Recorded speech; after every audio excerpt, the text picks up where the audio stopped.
Hello दोस्तों, सोना BLW अब तक की सबसे ज्यादा कमाई और मुनाफा हुआ है क्वार्टर 3 के रिजल्ट्स में। उसके बारे में हम बात करेंगे, डिविडेंड के बारे में डिस्कस करेंगे और मैनेजमेंट ने क्या कहा है इन रिजल्ट्स पर, सब कुछ डिस्कस करेंगे। सबसे पहले डिविडेंड को डिस्कस करते हैं। ₹1.28 का डिविडेंड उन्होंने डिक्लेयर किया है। दोस्तों, ये ग्रोइंग कंपनी है तो यहां पर हाई डिविडेंड यील्ड का एक्सपेक्टेशन नहीं रखा जा सकता है। इसीलिए जो हाई डिविडेंड यील्ड कंपनियां अलग होती है, ये हाई ग्रोथ कंपनी है तो यहां पर उतनी एक्सपेक्टेशन नहीं रख सकते हैं। ये पहली चीज दोस्तों। अगर हम पिछले साल के साथ कंपेयर करें तो डिविडेंड एक्चुअली में बढ़ा है। पिछले साल इसी समय फरवरी के समय में 0.77 77 पैसे का डिविडेंड था फाइनल डिविडेंड, और 77 पैसे का मतलब ₹1.54 का डिविडेंड उन्होंने पूरे पिछले फाइनेंशियल ईयर में दिया था। तो अगर हम फरवरी को कंपेयर करें तो फिर तो डिविडेंड यहां पर बढ़ रहा है, जो हमको पता चल रहा है। बाकी फरवरी 6 इंपॉर्टेंट डेट है, जो कि रिकॉर्ड डेट है इस डिविडेंड की, और जो पेमेंट है 30 दिन के अंदर में अभी हो जाएगा। जैसे आज डिक्लेयर हुआ है तो 30 दिन के अंदर में पेमेंट भी हो जाएगा। लेकिन फोकस में होने वाला है ये डेटा, ये है रेवेन्यू, जहां पर हाईएस्ट एवर रेवेन्यू यहां पर हुए हैं। आप यहां पर देख सकते हैं 494 करोड़ का रेवेन्यू अक्टूबर से दिसंबर 2021 में था, जो कि अभी अक्टूबर से दिसंबर 2022 में 685 करोड़ का रेवेन्यू, जो कि 39% रेवेन्यू यहां पर बढ़ा है।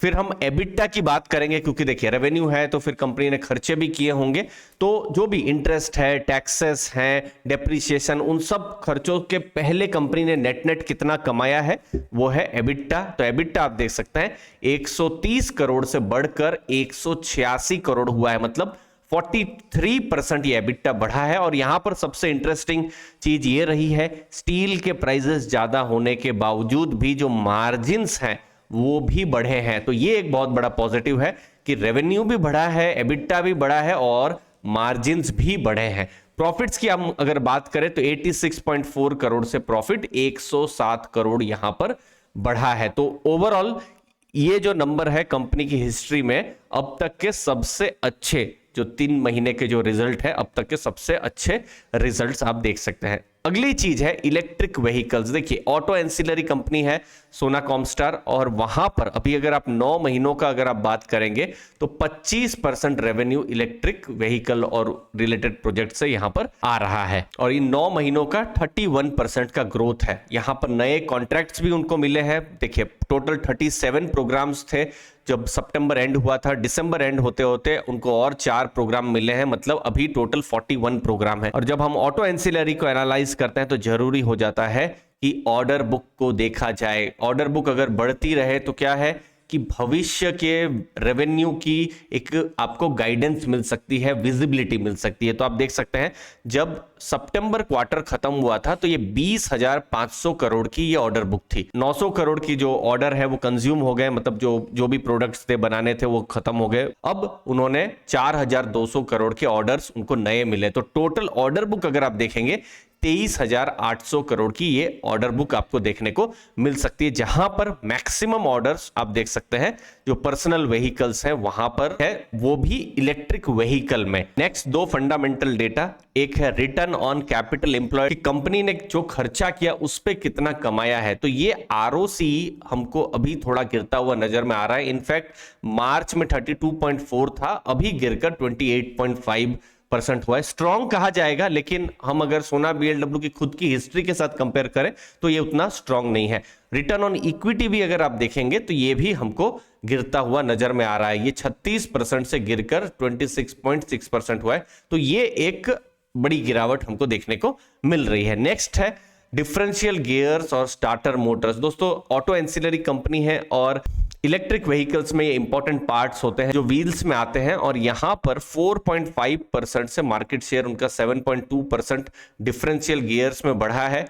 और स्टार्टर मोटर्स की अगर आप बात करेंगे तो 2.5% से 4.1% हुआ है। लेकिन 2021 से 22 थोड़ा सा मार्केट शेयर भी कम हुआ है। लेकिन भारत की मार्केट के अगर डिफरेंशियल गियर्स की बात करें तो पैसेंजर व्हीकल्स में लगभग 60%, कॉमर्शियल व्हीकल में लगभग 90% और ट्रैक्टर्स में लगभग 85% का उनका मार्केट शेयर है।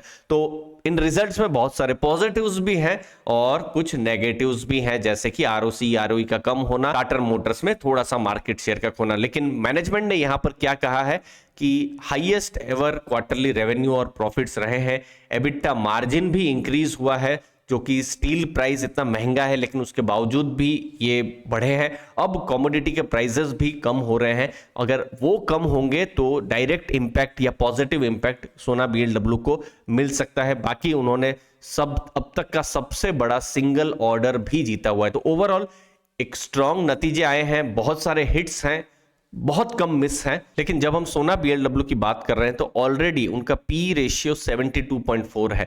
तो इसीलिए जब भी किसी कंपनी को हाई वैल्यूएशन मिला होता है तो उनके लिए बहुत ज्यादा जरूरी हो जाता है अपने वैल्यूएशन को जस्टिफाई करना। और अच्छी चीज ये है कि उन्होंने एक स्ट्रॉन्ग नंबर्स लाए हैं। हिस्टोरिकल पी 97 का है, लेकिन ये बहुत बड़ी हिस्ट्री नहीं रही है। आईपीओ आए 2 साल भी अभी नहीं हुए हैं, तो अभी तो उसके हिसाब से वैल्यूएशन अभी नीचे गया हुआ है। लेकिन 72 का पी थोड़ा अभी भी हाई बोला जाएगा। लेकिन अगर जिस हिसाब से उन्होंने ग्रोथ यहां पर किया हुआ है, अब नेक्स्ट रहेगा कि किस हिसाब से एनालिस्ट इन बिजनेस को स्टडी करते हैं और नए टारगेट्स बताते हैं। बाकी एक स्ट्रांग नंबर आए हुए हैं जहां पर कंपनी ने एटलीस्ट इतना दिखाया है कि वो जो प्रीमियम वैल्यूएशन उनको मिला है वो जस्टिफाई भी कर पा रहे हैं। बाकी के नए नए डिटेल्स आती रहेंगी, हम आपको बताते रहेंगे। धन्यवाद आपके टाइम के लिए। थैंक यू दोस्तों।